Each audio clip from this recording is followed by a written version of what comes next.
You've been running for so long, haven't you? Chasing a horizon that someone else painted for you. You bought the map, you learned the rules, you played the game.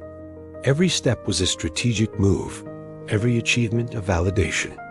You climbed the ladder, collected the trophies, and built a life that looks, from the outside, like a masterpiece of success.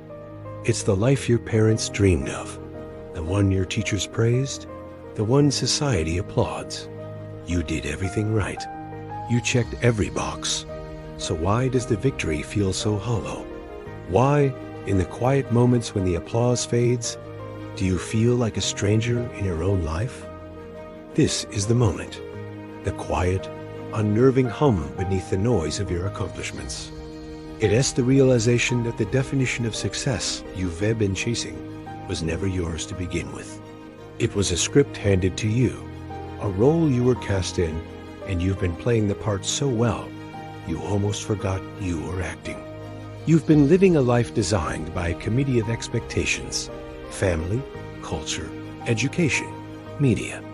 Each one added a line to your script, a goal to your list, until your own voice was just a whisper lost in the chorus. And now, that whisper is starting to get louder. It is asking a dangerous question. What if this isn't what I want at all? Let's trace it back. Think about the first time you made a choice not because you wanted to, but because it was the smart thing to do. The safe path, the prestigious major, the stable career, the practical partner. Each decision was a small compromise, a slight deviation from an internal compass you didn't even know you had. You were taught to value security over passion, status over satisfaction, and external approval over internal alignment. You learned to measure your worth by your job title, your salary, your possessions. The world gave you a yardstick, and you started measuring relentlessly. You ran on a treadmill of shoulds and supposed tos, fueled by the fear of falling behind, of being judged, of disappointing everyone who believed in this version of you. The problem is, the finish line keeps moving. The next promotion, the bigger house, the newer car, they promise a lasting happiness that never quite arrives.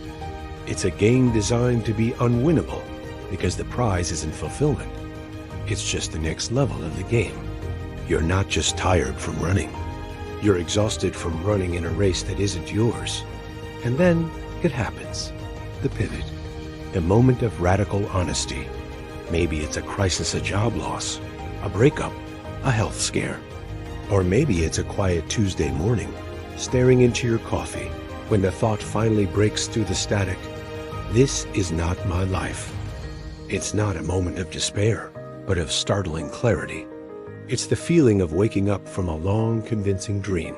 Suddenly, you see the strings. You see the stage. You see the audience whose applause you've been living for. And in that moment, you realize you have a choice. You can continue reciting your lines, or you can drop the script and start speaking in your own voice, even if it trembles at first. This isn't about blaming the people who wrote the script. They likely gave it to you with the best of intentions, passing down the only definition of success they knew. This is about taking back the pen. It's about acknowledging that their map led you here, to this exact point of awakening, and being grateful for the journey. But now, it's time to draw your own map. The world doesn't go silent. The expectations don't just disappear. The difference is, you no longer see them as rules. You see them as suggestions, data points, interesting opinions from people living a different life. Your focus shifts from the external to the internal. You stop asking, what does the world want from me? And you start asking, what do I want for myself? What makes me feel alive? What is my unique contribution? This is where the real work begins. It's not about tearing everything down in a blaze of rebellion. It's about a quiet, deliberate reconstruction. You start by listening.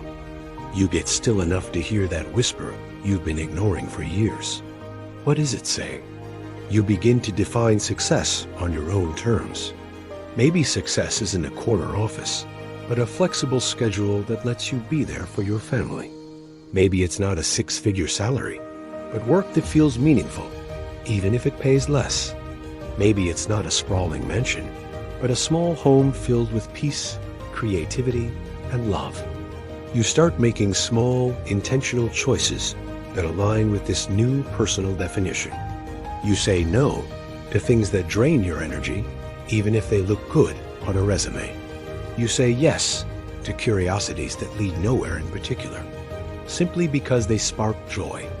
You start measuring your days not by productivity, but by presence. Not by what you've acquired, but by what you've contributed. You are no longer building a life. You are cultivating one. You are trading the illusion of control for the reality of connection to yourself, to others, and to your purpose. This path isn't easier. It's often lonelier and less certain. There are no gold stars, no guaranteed applause. Your only compass is your own internal sense of rightness, your own feeling of alignment. You're shifting from a life of achievement to a life of meaning. So, where do you go from here? You start today, not with a grand gesture, but with a single, honest question. Before you make your next decision, no matter how small, pause and ask yourself, am I doing this because I truly want to, or because I feel like I should? Let that question be your guide. It's the first step in taking back your story, in becoming the author of your own life. This journey is about reclaiming your definition of a life well lived. It's about understanding that true success isn't something you achieve out there. It's something you uncover within. It's the peace that comes from living in alignment with your deepest values. It's the joy of using your unique gifts to make a difference. It's the quiet confidence of knowing that you are exactly where you need to be on a path of your own making. You were never meant to just follow the map. You were meant to be the cartographer. Thank you for joining me on this exploration today. If this resonated with you, consider subscribing to the channel for more conversations about building a meaningful life. We're all on this journey together.